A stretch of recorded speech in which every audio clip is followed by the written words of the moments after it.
internet services, applications, and network, and cloud infrastructure structures, and mostly about the computer system for AI methods. So I'm pretty sure you have already seen this scene, and this is our lab. And I'm sorry there is no that much fancy tools or devices. We have seen the scene over the window. Oh yeah, it's great. Actually, my seat is over there at the left seat. Nice view. Okay, Yeah, nice I view. love the view. So, from now on, I'm gonna introduce about our recent research about the systems for AI. So, could you please see the first program here?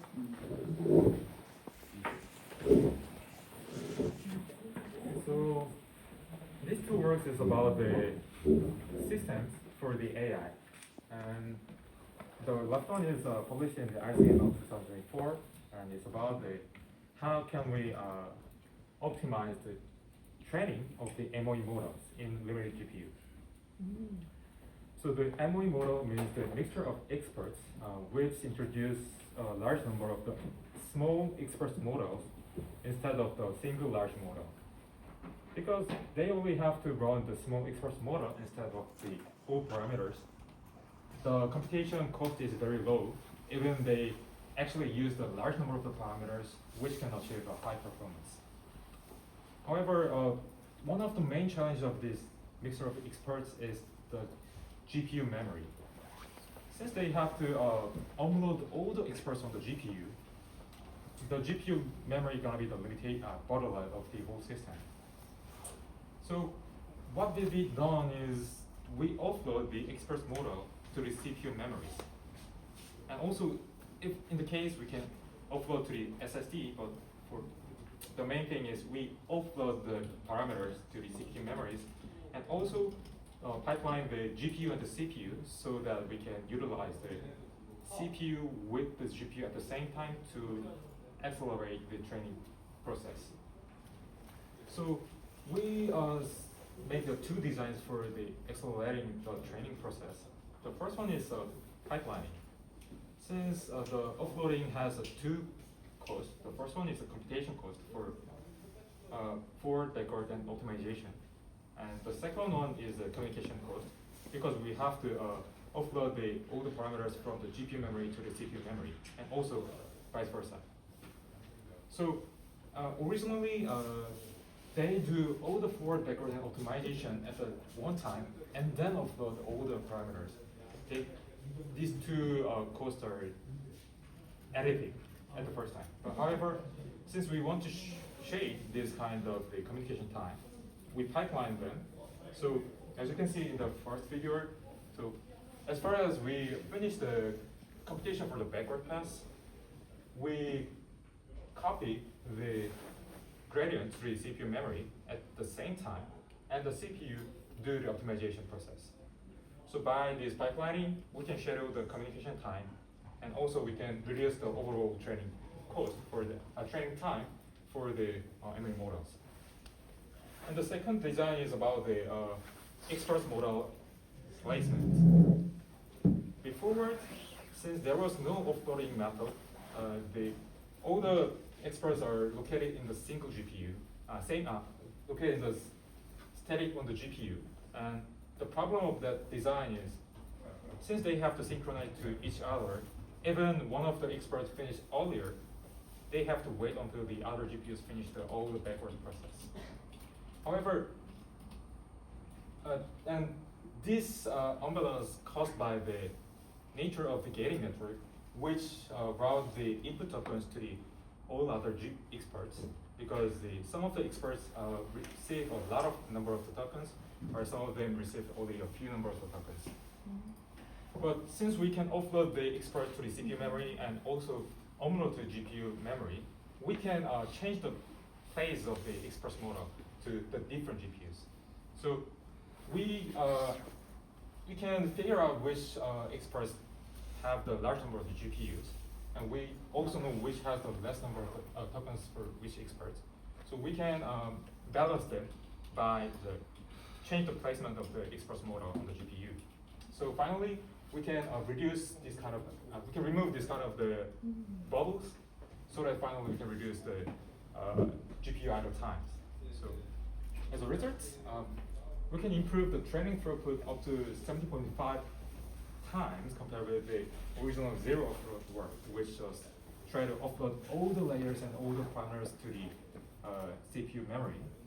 And also, compared with the Qtel or Q6, which do not offload the models, we can utilize about 50 times more experts compared with them, because we can use the CPU memory like the CPU memory for run the express models. So this is the end of the first presentation, and if you have any question about it, just don't feel free to ask comment. I have a question. Yeah. So you find out which expert is getting more tokens, Mhm. and you keep that on GPU, Mhm. and remaining ones you offload them to CPU, right? Actually, it's not. Some of them are remain on the GPU, but actually the problem was not the number of the tokens, but we cannot put two experts on the same GPU because of the GPU memory limitation. So we offload both of them. But the point is, the GPU one can process a very highly intensive express number one and very low workload express number three at the same time. And the GPU two, we're gonna process the just middle workload express 2 and 4. So the end time is gonna be similar between them. Okay, so you mentioned that you calculate gradient for expert that runs CPU. Mhm. So it should take a lot of time as compared to GPU to run the back propagation. We do not offload the backward process. We do the backward process on the GPU, but we offload the optimizing process at the CPU. So optimizing is actually the apply the gradient to the original parameter, so it does not take that much time like backward. So, one question Mhm. is, you were talking about MOE, right? Mhm. So is there any possibility of the parallel execution of those models? Or execution of actually Because you are combining multiple models, Mhm. and for example, if there is any dependency of a model on output of another model, then it should be a sequential order, right? Yeah. You're right. Mhm, So in that situation, don't you think that you are actually increasing the resource utilization? But isn't it like the one before was everything was done in parallel, but then they combine those two? They combine it, but Yeah. sometimes you have dependency. The output of the earlier model will use as an input for the next model. Actually, Yeah. Yeah, but what do you, that also they're makes independent again. that also makes sense. But first of all, this is the training part. So I understand, but even training part is a stepwise process. yeah. A stepwise, and training means that the results coming from the previous step will be used for the next step as well. Mm-hmm. Yeah, so what if there is any interdependency of these models? So don't you think in that scenario, a single model will be much more efficient? Actually, that also makes sense, but this So uploading I steps- mean, you just need to specify it that for this particular scenario, Mhm. They this have to kind be of independent. MOE will work perfectly, but Ah. not for all scenarios. Oh yeah. Yeah, exactly. Specifically, once we talk about vehicular network or satellite communication, then you should have some sort of control mobility, then you would be able to communicate within your proximity or get receive messages from those neighborhood nodes. But if you are out of that zone, then you wouldn't be able. So I think you should mention it. If there is no dependency of multiple small models you are using, then this is perfect. But if there is any dependency, then you have to follow the sequence. Mm-hmm. Yeah. I see. Thank you for your advice. Most well. So about that one, so far I just thought that actually we can utilize for that kind of situation. Yes, that is the same pipelining even we do in computer Yeah, architecture. exactly. But that is independent processes. Mm. For interdependent processes, it wouldn't work. I see. That might be another great topic or research agenda for the next one. Yeah. Of course, Mm, of thank course, you. yeah. Ah, I That's see. that's how the thing evolved. Ah, so you meant I have to mention it at the first. Yes. That, so clarify the scope. I like this idea specifically for us where we have low computing power. We can use this mixture of experts because for a single huge model we haven't the required computational power. Yeah. Oh. But on the other side, if it is for the people like you, Mm. it is good to adopt a single model rather than create dependability of these models on each other. So I think a better way is to explain it with respect to scenario, that where this solution will perform better and where the single model will work better. Okay. Yeah. I'm gonna think about it. Yeah. Thank you. Welcome. So let's move on to the second work. Yeah. And this work is about how can we optimize the distributed training when we want to use the consumer grade GPUs. So before the data centers are using the server grade GPUs, which is very proper but also very expensive. However, the consumer grade GPU is much more cost effective because even though they have less computation power, about half of it, but the cost is way cheaper, like 1/10. So we want to use the consumer grade GPUs for training the model. However, since the consumer grade GPUs is located at different places, so the network becomes another bottleneck compared with the server grade GPUs training. So, for example, this is about the graph of when the network are a bottleneck for the discrete training. So, if the model size becomes larger, we require some more and more large bandwidth. And the batch processing time means that if we have a large batch and the batch processing time goes larger, then we can hide the network time. So if the batch processing time goes larger, we can support a larger model with the same bandwidth network. However, in the wide area network has a 100 megabps to the 1 gigabps network bandwidth. None of the models can serve without the network bottleneck. So in this case, what we want to do is optimize the time to accuracy, which means minimize the training time for achieve some level of the accuracy of the model. So what we've done for this design goal is two things. The first thing is the pipelining. So it looks a little bit similar with the left side, but the point of this side is, first, we introduced a tail list for the training time. So originally, since the internet communication has a really large time compared with the so all of the models have to wait until the synchronization is finished. However, if we introduce a tail list, so that if we utilize the gradients from the iteration n and apply it to the iteration n+2 instead of the n+1, then we can minimize the GPU idle time. And in further, originally the GPU do all the compression and the optimization work at the GPU side, but we know that the CPU has a lot of the resource also. So we do together and the compression and the optimization process on the CPU.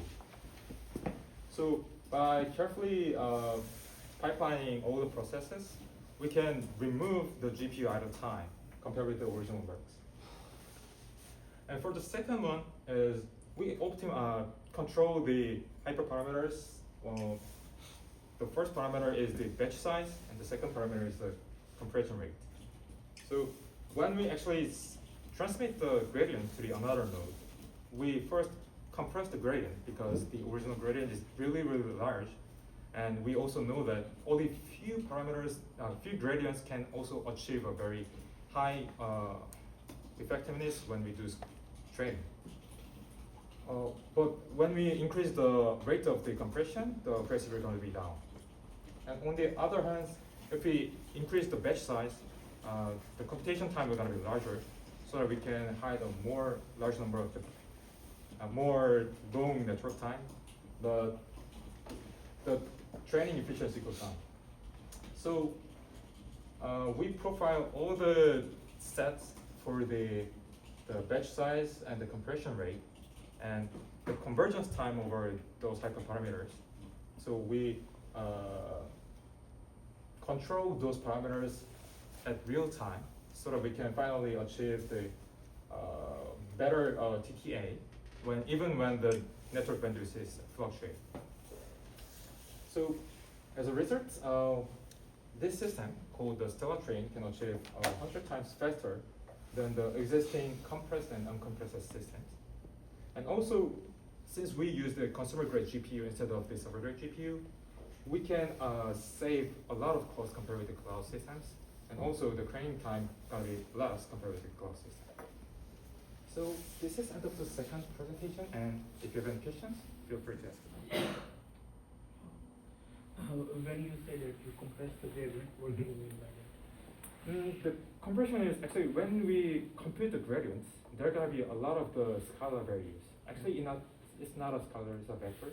Yeah. But the magnitude of the gradient is different. Yeah. So some of them are going to be very small, like 0.0001, and some of them are going to be meaningfully large, like 1 or 2, or those kind of things. So in this case, we can just remove those kind of the really small gradients. Okay, I see. So you only update the parameters that have a huge gradient, right? Yeah, exactly. And we can just cut them out based on the threshold V. So if the magnitude of the gradient is higher than the V, then we send it, and if not, we just drop out. Okay, I see. And you said that you evaluate the gradient at, let's say, step n, and then you apply the gradient at step n plus 2. Yeah. So do you have any convergence guarantee for this kind of setting? Actually, it converges by actually this staleness is not the first thing that we use.